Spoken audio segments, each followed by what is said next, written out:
Discuss करने जा रहे हैं। बहुत इंपॉर्टेंट टॉपिक है, स्टेट फंक्शन से क्या मुराद है। ओके, अब हमारे पास टॉपिक है स्टेट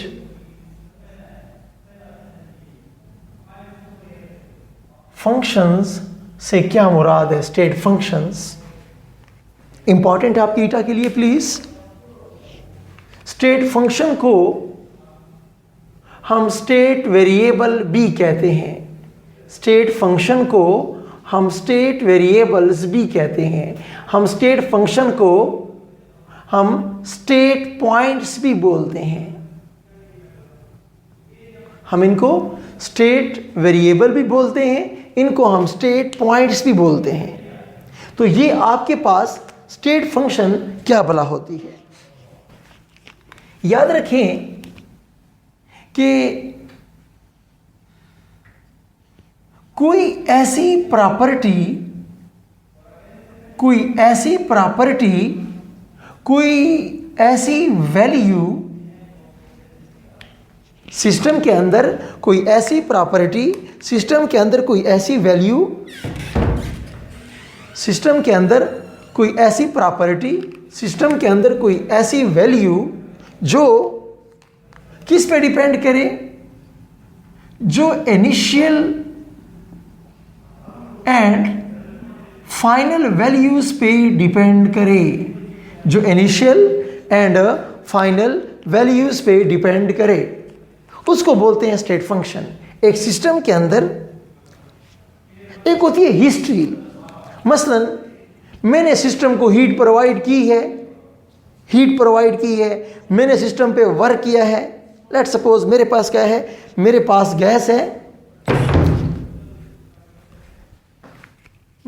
गैस है, उस गैस की बात, इस गैस को मैं कंप्रेस करता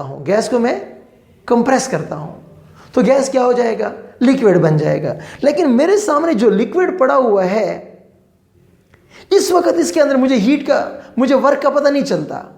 मेरे पास, फिर सुनिए, एक गैस है, उसको कंडेंस करें, मेरे पास क्या बन जाएगा, मेरे पास लिक्विड आ गया है।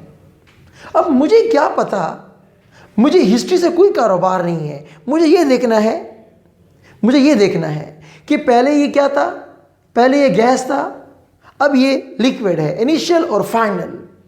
अब आपने ये कैसे किया है मुझे इसका पता नहीं है, मुझे इसके पाथ का पता नहीं है। तो ऐसी वैल्यूज जो पाथ का पता न करे, जो स्टेप्स का पता ना करे, जस्ट ये देखे कि इनिशियल ये था और फाइनल ये हो गया है, दैट। तो वो प्रॉपर्टीज जो सिस्टम के इनिशियल और फाइनल वैल्यूज पे डिपेंड करें, उनको हम बोलते हैं स्टेट फंक्शन। ओके, ये क्या कहलाया जाएगा, ये स्टेट फंक्शन कहलाया जाएगा। अब इनिशियल और फाइनल वैल्यूज पे कौन लोग डिपेंड करते हैं, प्लीज याद रखें। Internal energy change, okay, Gibbs free energy change, entropy change, enthalpy change, temperature, pressure, volume. ये हमारे पास वेरियस एग्जाम्पल हैं किसके, ये स्टेट फंक्शंस के हमारे पास एग्जाम्पल्स हैं। फिर सुनिए, ऐसी प्रॉपर्टी, ऐसी वैल्यू जो इनिशियल और फाइनल वैल्यूज पे डिपेंड करे, स्टेप्स पे डिपेंड ना करे, हिस्ट्री पे डिपेंड ना करे, ओके, इसको बोलते हैं स्टेट फंक्शन। स्टेट फंक्शन में कमाल क्या है, if these values are changed, अगर आप इन वैल्यूज को तब्दील करते हैं तो क्या होगा। प्लीज, दो बातें होनी है, दो बातें। Number one or more other state functions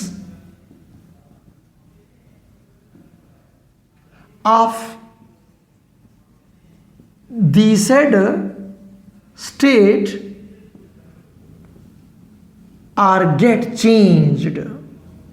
जब आप एक सिस्टम के लेट सपोज 1 2 3 4 5 ये स्टेट फंक्शंस थे। अगर मैंने डेल ई को चेंज करवा दिया है तो ये सब के सब या कोई एक ज़रूर तब्दील होगा। मतलब क्या हुआ कि ये स्टेट फंक्शन जो होते हैं आपस में इंटरडिपेंडेंट होते हैं। आप टेम्परेचर को तब्दील करें, ये सारे वैल्यूज तब्दील हो जाएंगे। What is this? इंटरडिपेंडेंसी। तो एक सिस्टम के कई स्टेट फंक्शन होते हैं, वो स्टेट फंक्शन आपस में हमेशा इंटरडिपेंडेंट होते हैं। If they are not interdependent then that is not a state function at all. One point. Number two, अगर इनमें से किसी एक की वैल्यू को तब्दील करें तो दूसरा क्या नतीजा मुमकिन है? State of a system gets changed. जो सिस्टम होगा उसका वो स्टेट क्या हो जाएगा? तब्दील हो जाएगा। जरी सी बात है ना। देखें, मेरे पास ठंडा पानी है, मैं उसको गर्म करता हूं, मैं टेम्परेचर चेंज कर रहा हूं तो ठंडे पानी का स्टेट क्या हो जाएगा? चेंज हो जाएगा, वो गर्म पानी बन जाएगा। प्लीज माइंड में ये ना रखें कि liquid, solid, gas are the states. Ground state है कि एक्साइटेड स्टेट है, कोल्ड है कि हॉट है। ओके, ये भी स्टेट्स हैं। थर्मोकेमिस्ट्री में हम ये देखते हैं कि अपेरेंटली उसकी क्या कंडीशंस है, क्या हैसियत है, उस हैसियत को हम स्टेट बोलते हैं। ओके, तो आपने देखा कि स्टेट फंक्शन की दो शर्तें होती हैं। वो वैल्यू, वो प्रॉपर्टी जिसको तब्दील अगर कर दो तो क्या हो जाता है? आपका स्टेट चेंज हो जाता है। मैं एक एग्जांपल और कोट करता हूं। चलें जनाब, मेरे पास H2O है। If I say that it's temperature is -10 degree centigrade, definitely आप क्या कहेंगे कि sir it is a piece of ice. अगर मैं ये कहूं कि मेरे पास a sample of hydrogen oxide having temperature just 10 degree centigrade, तो आप क्या कहेंगे? Sir the given sample is liquid. फिर मैं कहता हूं कि टेम्परेचर इज 110 डिग्री सेंटीग्रेड, आप कहेंगे sir the given state is gaseous in nature. आप क्या देख रहे हैं? Temperature is going to change the state of a system. तो वो वैल्यूज, वो प्रॉपर्टीज, वो पैरामीटर जो आपके स्टेट को चेंज कर दे, स्टेट फंक्शन कहलाता है। इसका एक नाम क्या है? State variable. These properties have an ability to change the state of a system, hence they are also known as a state variable। कोई भी चीज़ अगर आप कहते हैं ना कि पानी सॉलिड है, आप खामखा नहीं कहेंगे। आपको क्या करना होगा? आपको ये वैल्यूज़ डिफाइन करनी होगी कि जनाब टेम्परेचर ये है, प्रेशर ये है, वॉल्यूम ये है, इंथैल्पी ये है, एंट्रोपी ये है। तब जाके थर्मोडाइनामिकली वो स्टेट क्या हो जाती है? डिफाइन हो जाती है। स्टेट फंक्शन के मुकाबले में एक और प्रॉपर्टी है जिसको हम बोलते हैं पाथ फंक्शन। एक है स्टेट फंक्शन, एक हमारे पास क्या है? Path function. पाथ फंक्शन की पहली बात क्या है? It depend on path followed, it depend on path, it depend on steps. मैं इसकी एक और एग्जांपल आपको कोट करता हूं। आप लोग फिजिक्स में जानते हैं डिस्प्लेसमेंट और डिस्टेंस। तो आप घर से एकेडमी तक आते हैं, जिस रूट से भी आते हैं, डिस्प्लेसमेंट का इससे कोई कारोबार नहीं है। आपके घर से एकेडमी तक डायरेक्ट शॉर्टेस्ट पाथ को क्या बोलते हैं? शॉर्टेस्ट डिस्टेंस को क्या बोलते हैं? हम डिस्प्लेसमेंट कह देंगे। हमें इससे कोई काम नहीं है कि आप पैदल आए हैं, चिंची पे आए हैं, चुगले पे घूम के आए हैं, क्या कुछ किया आपने, हमें इससे कोई काम नहीं होगा।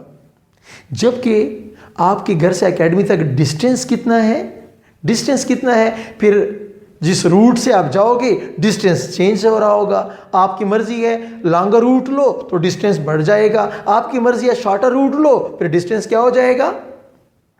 कम पड़ जाएगा।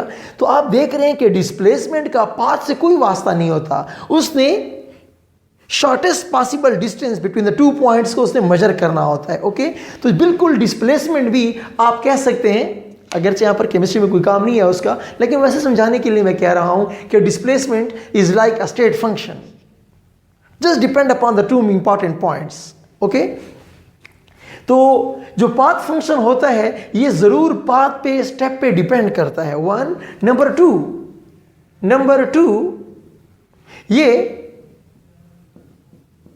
इनिशियल एंड फाइनल वैल्यूज के लिहाज से क्या होता है, इंडिपेंडेंट होता है। ये इनिशियल और फाइनल वैल्यूज पे डिपेंड नहीं करता। तो प्लीज याद रखें, आपके पास ये जो हीट है, ये जो आपके पास वर्क है, हीट एंड वर्क, ये आपके पास क्या है, ये आपके पास पाथ फंक्शंस हैं। ये कौन से फंक्शन है, ये पाथ पे डिपेंड करते हैं, ये सिस्टम पे डिपेंड। जरा मुझे सुनिए, मैं एक छोटी सी एग्जांपल देता हूं जिसमें आपको क्लियर हो जाएगा कि हीट और वर्क क्यों स्टेट फंक्शन नहीं है। ओके, मेरे पास एक सिस्टम है, जरा ड्रामा देखिए। इस सिस्टम को मैं इनिशियल से लेकर मैं फाइनल स्टेट की तरफ लेके जा रहा हूं। Initial state 1, final state 2। अब मेरी बात सुनिए, पाथ क्या हो गई है, यही पाथ है, लेकिन मैं क्या करता हूं, मैं कहता हूं कि सिस्टम इज एडियाबैटिक,